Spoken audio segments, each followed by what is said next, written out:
On July 20th, 1999, Jiang Zemin, the President of the People's Republic of China, launched a campaign to crack down on Falun Gong, a spiritual meditation practice with ancient roots based on the principles of truth, compassion, and tolerance.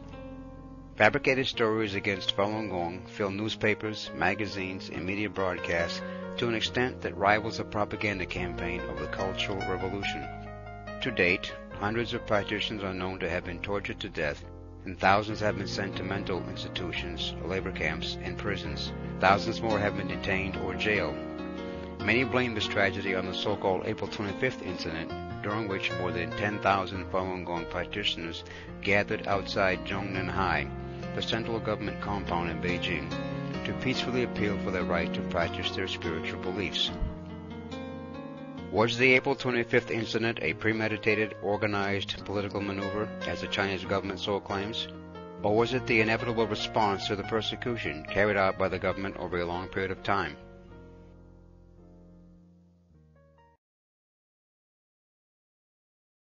What precipitated the gathering on April 25, 1999, was an article that appeared earlier that month in the Science and Technology Youth Journal, published by the Tianjin College of Education. In that article, the author accused Falun Gong of causing mental insanity and implied that Falun Gong would bring down the regime. Because the author's claims were so vicious and false, many Falun Gong practitioners went to the publication office and some other agencies in Tianjin to clarify the facts according to government guidelines. But the Public Security Bureau in Tianjin dispatched the riot police to disperse people. Many practitioners were beaten and injured, and 45 were arrested.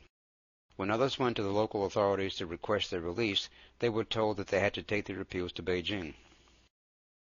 According to the Constitution of the People's Republic of China, citizens have the right to freedom of speech, freedom of association, and freedom of demonstration.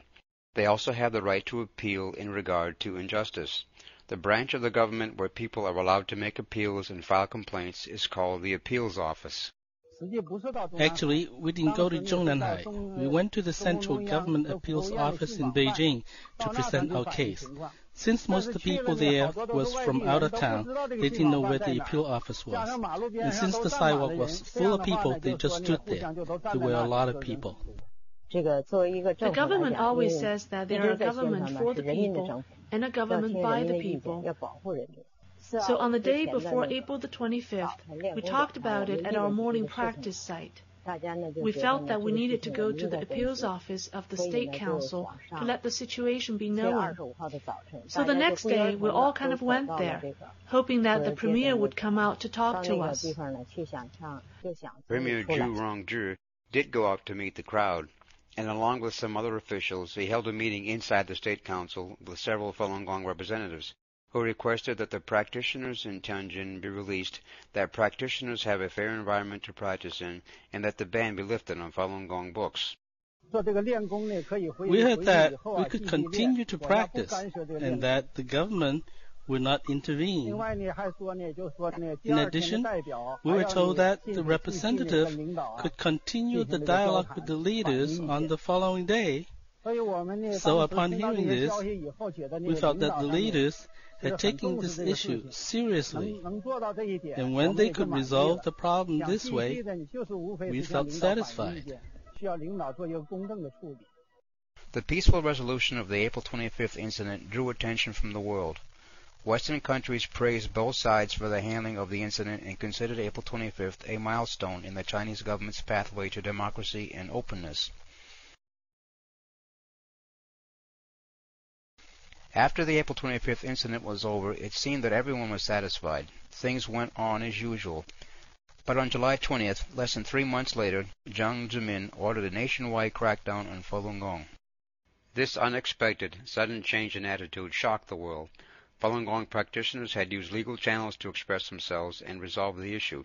It was hard for people to understand how this could be the cause of such widespread persecution.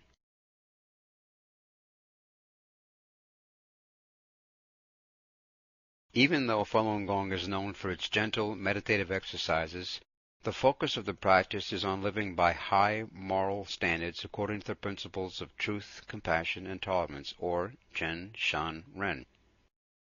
Falun Gong was first introduced to the public by Li Hongzhi under the auspices of the state-run China Qigong Research Association. At that time, the practice won many awards.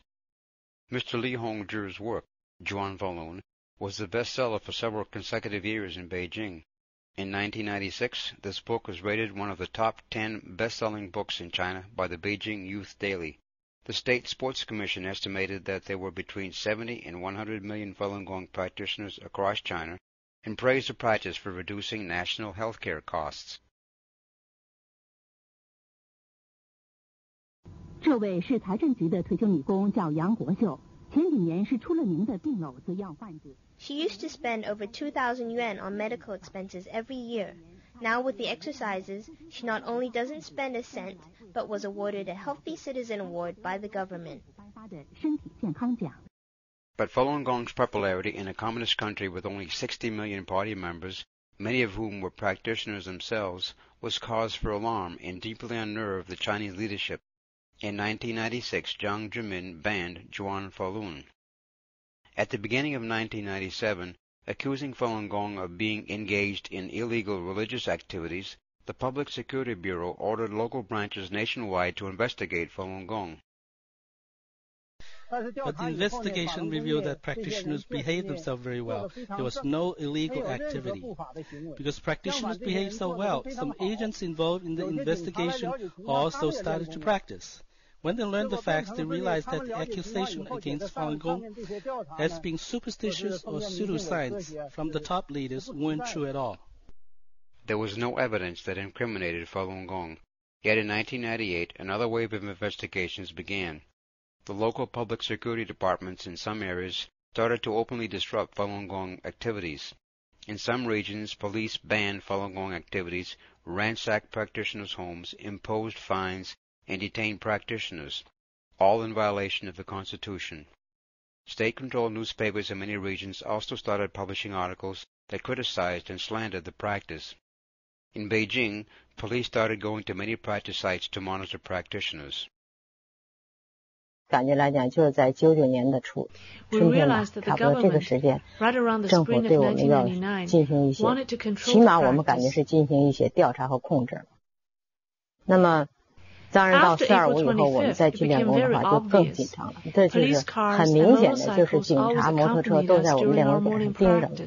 自始至终，我们是从5点半开始练功，到8点结束。这一段时间一直都有警察。等我们全部散开以后，他们才走。所以这时候就是对每一个人都进行调查。直到7.20以后，那就是全国的气氛就全部紧张起来。Falun Gong practitioners had neither power nor influence against an entire government and its propaganda machine. For them to publish an article in defense of their beliefs was wishful thinking. Their actions were limited only to what their country's constitution guaranteed them, the right to appeal and present officials with the facts, hoping that the truth would be publicized. With this hope, they